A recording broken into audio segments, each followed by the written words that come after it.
નમસ્કાર મિત્રો, સ્વાગત છે તમારું એચએનજીયુ સ્ટડી પોઈન્ટ યુટ્યુબ ચેનલના એક નવા વિડીયોમાં. શાળા અને કોલેજમાં ભણતા વિદ્યાર્થીઓ બે વસ્તુઓની ખૂબ જ આતુરતાથી રાહ જોઈ રહ્યા હોય છે. એમાંથી એક છે દિવાળી વેકેશન અને બીજું છે ઉનાળુ વેકેશન. તો આજના આ વિડીયોની અંદર આપણે ઉનાળુ વેકેશનની નવી તારીખો શાળા અને કોલેજના વિદ્યાર્થીઓ માટે જાહેર કરવામાં આવી છે એના વિશેની સંપૂર્ણ ચર્ચા કરવાના છીએ. આજના આ વિડીયોની અંદર આપણે જોઈશું કે શાળાના વિદ્યાર્થીઓ માટે ઉનાળુ વેકેશન કઈ તારીખથી શરૂ થશે અને કઈ તારીખે પૂરું થશે.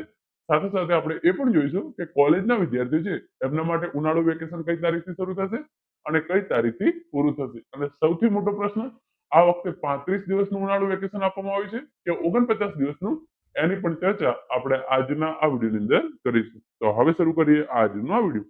તો તમે જોઈ શકો છો 35 દિવસનું ઉનાળુ વેકેશન કે 49 દિવસનું, સૌથી મોટી જાહેરાત અને ઉનાળુ વેકેશનની નવી તારીખો જાહેર. તો સૌપ્રથમ એક ન્યૂઝપેપર કટિંગ છે, તમે એ જોઈ લો. પ્રાથમિક સ્કૂલોમાં આજથી વાર્ષિક પરીક્ષાઓ, 4 મે થી ઉનાળુ વેકેશન. તો જે પ્રાથમિક શાળાઓ છે એની અંદર જે છે આજથી વાર્ષિક પરીક્ષાઓ શરૂ થઈ છે અને 4 મે થી ઉનાળુ વેકેશન શરૂ થશે. તો શાળાના વિદ્યાર્થીઓ માટે 4/5/2026 થી તમારું ઉનાળુ વેકેશન છે એ શરૂ થશે. વેકેશન ક્યારે પૂરું થશે એવું તમને થોડી વારમાં કહું છું, પરંતુ વેકેશન શરૂ થવાની તારીખ યાદ રાખજો, 4 મે 2026. 22મી સુધી પરીક્ષા ચાલશે. સરકારી સ્કૂલોમાં કોમન પ્રશ્નપત્ર અને કોમન ટાઈમ ટેબલ મુજબ પરીક્ષા લેવામાં આવશે. ધોરણ 10 અને ધોરણ 12 ની પરીક્ષાઓ પૂરી થઈ ગઈ છે. ગુજકેટની પરીક્ષાઓ છે એ પણ પૂરી થઈ ગઈ છે. 6ઠી એપ્રિલથી રાજ્યમાં પ્રાથમિક સ્કૂલના બાળકોની જે વાર્ષિક પરીક્ષાઓ છે એ શરૂ થઈ રહી છે.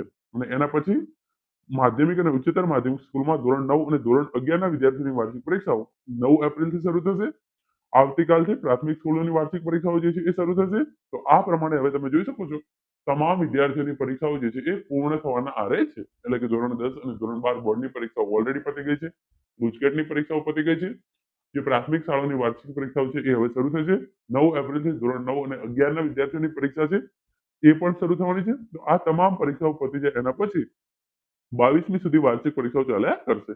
આમ તો 23મી થી જ વેકેશન પડી જશે, પરંતુ સરકારના કેલેન્ડર મુજબ ઓફિશિયલ વેકેશન છે એ 4 મે થી શરૂ થશે અને 7મી મે સુધી તમારું ઉનાળુ વેકેશન રહેશે, જે 35 દિવસનું રહેશે.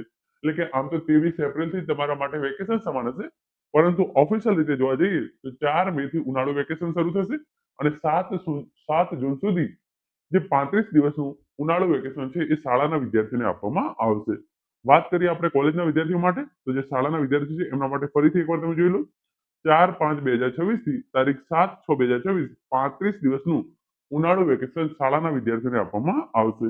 વાત કરીએ આપણે કોલેજના વિદ્યાર્થીઓ માટે, તો તમે કોલેજના વિદ્યાર્થીઓ માટે અહીંયા જોઈ શકો છો 27/4/2026 થી 14/6/2026 49 દિવસનું ઉનાળુ વેકેશન આપવામાં આવશે. તો શાળાના વિદ્યાર્થીઓ માટે કેટલા? 35 દિવસનું ઉનાળુ વેકેશન અને કોલેજના વિદ્યાર્થીઓ માટે 49 દિવસનું ઉનાળુ વેકેશન છે એ રહેશે. 27/4/2026 થી તારીખ 14/6/2026 દરમિયાન કોલેજના વિદ્યાર્થીઓ માટે ઉનાળુ વેકેશન રહેશે. તો મિત્રો, આ હતો આજનો વિડીયો, જેની અંદર આપણે ઉનાળુ વેકેશનની નવી તારીખો વિશે સંપૂર્ણ ચર્ચા કરી છે. આશા રાખું છું આજનો આ વિડીયો તમને ઉપયોગી થશે. Thank you so much for watching.